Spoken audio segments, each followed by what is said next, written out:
تہاڈے سامنے میں دعوت خطاب دینا محترم جناب فضیلت الشیخ شیر پنجاب حضرت مولانا حافظ محمد یوسف پسروری صاحب وہ سٹیج تے تشریف لیان قرآن و حدیث دی روشنی دے اندر ساڈی رہنمائی فرمان۔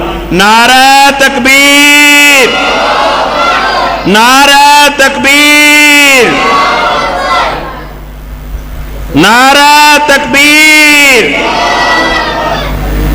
السلام علیکم۔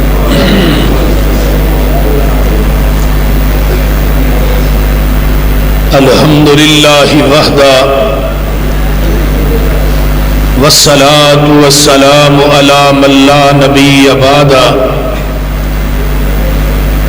الحمدللہ حمدا کثیرا طیبا مبارکا فیہ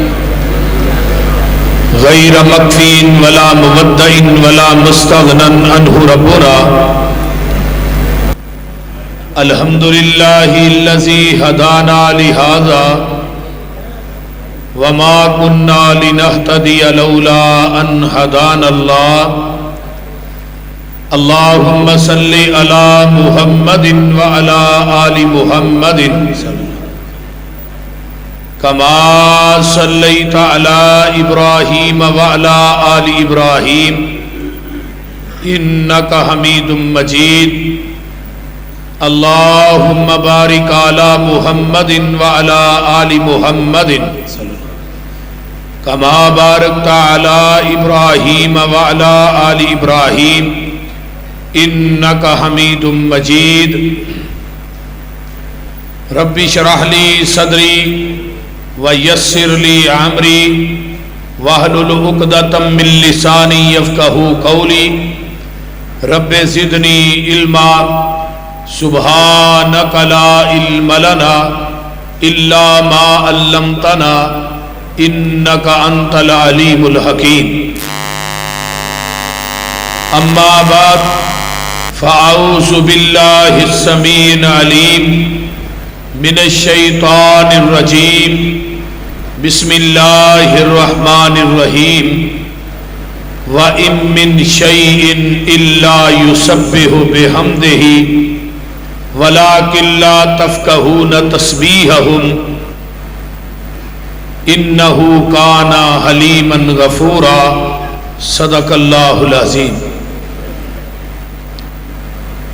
سامعین محترم،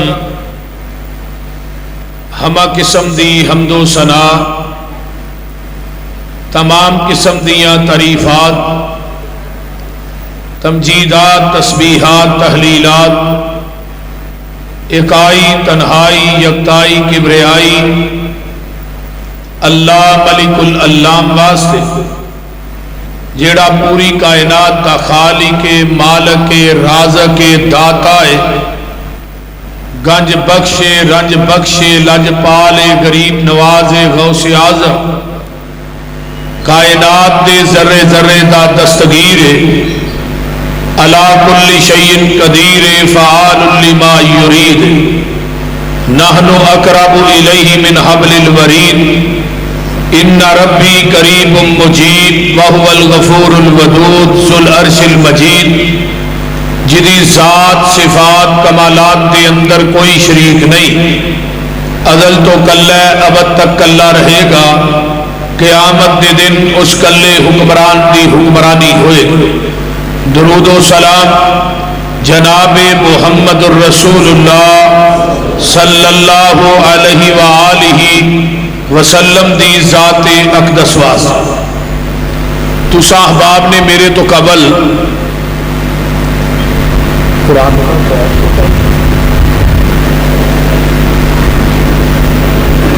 میری جماعت دے نوجوان خطیب حضرت مولانا فاروق عدیل صاحب انہاں دے کولوں بڑا پیارا خطاب سنیا ہے۔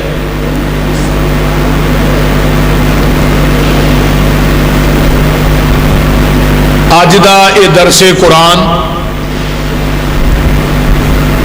اج دا اے پروگرام جو کہ سیرت دے حوالے نہ جس دا انعقاد کیتا گیا ہے، اور نبی دی سیرت دا پہلا موضوع ہے اللہ دی توحید۔ میں انشاءاللہ تعالی تساں احباب دے سامنے اج بیان کرنا ہے کہ کائنات دی کوئی چیز ایسی نہیں جیڑی اللہ دی تسبیح بیان نہیں کرتی۔ توجہ میرے ور رہے، کائنات دی کوئی چیز ایسی نہیں خواہ او زمین دیا تہواں دے اندر ہے، سمندراں دیا گہرائیاں دے اندر ہے، پہاڑاں دیا چوٹیاں تے وے یا پہاڑاں دیا گہرائیاں دے اندر ہے، خواہ او آسمان دیا بلندیاں دے اندر ہے، ہواواں تے فضاواں دے اندر ہے۔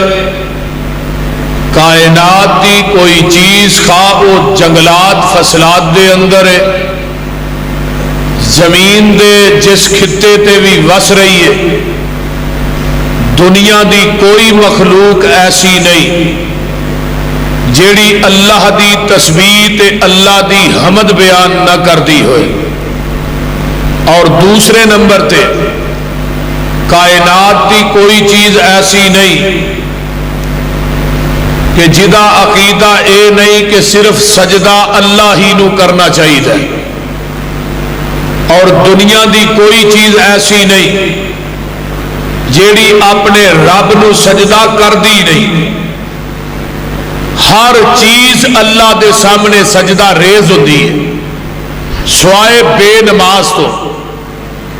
بے نماز اللہ کے جھکنا پسند نہیں کرتا، دنیا دی ہر چیز اپنے رب دے سامنے جھک رہی ہے۔ یہ دلائل بھی انشاءاللہ قرآن چو دیاں گا۔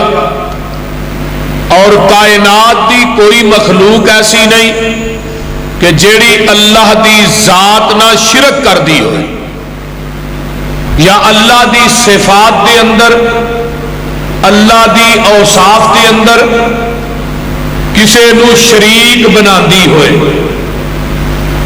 اور دنیا دیاں ساریاں چیزاں دا عقیدہ اللہ نے اپنے قرآن چ بیان کیتا ہے۔ سورت الحدید پارہ 27ویں پارے دی آخری سورت سورت الحدید، اللہ پاک نے دے شروع چی کائنات دی ہر چیز دے عقائد نو بیان فرمایا ہے۔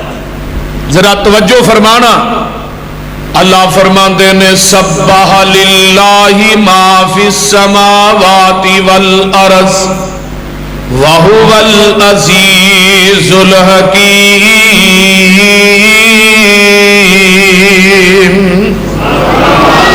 سَبَّحَ لِلَّهِ مَا فِي السَّمَاوَاتِ وَالْأَرْضِ، جو کچھ زمیناں تے آسماناں دے اندر ہے، سبح تسبیح بیان کر دینے للہ اپنے اللہ واسطے، یعنی جو کچھ ما فی السماوات، جو کچھ آسمانہ چے، جو کچھ زمینہ چے، یہ ساریاں مخلوقاں تسبیح بیان کر دیا نے اللہ دی۔ وَهُوَ الْعَزِيزُ الْحَكِيمُ۔ ہر چیز دا عقیدہ کہ اللہ غالب حکمت والا ہے۔ عقیدہ کیے کہ رب غالب ہے، پوری کائنات دے سامنے مغلوب ہے، یہ ہر چیز دا عقیدہ ہے۔ اگے سن لو، لہو ملک السماوات والارض، ہر چیز دا عقیدہ ہے کہ زمیناں تے آسماناں دی بادشاہی اللہ دے کول ہے۔ اور یہی عقیدہ ہر انسان دا ہونا چاہیے، اور یہی عقیدہ جنات دا ہونا چاہیے۔ انسان تے اللہ دی بادشاہی تے حکمرانی دے اندر شریک بنا رہے ہیں نا، فلانا شہنشاہ ہے، آندے نہیں ہوندے فلانا بھی شہنشاہ ہے، فلانا بادشاہ ہے، فلاں یہ وے فلاں وہ وے، نہیں نہیں،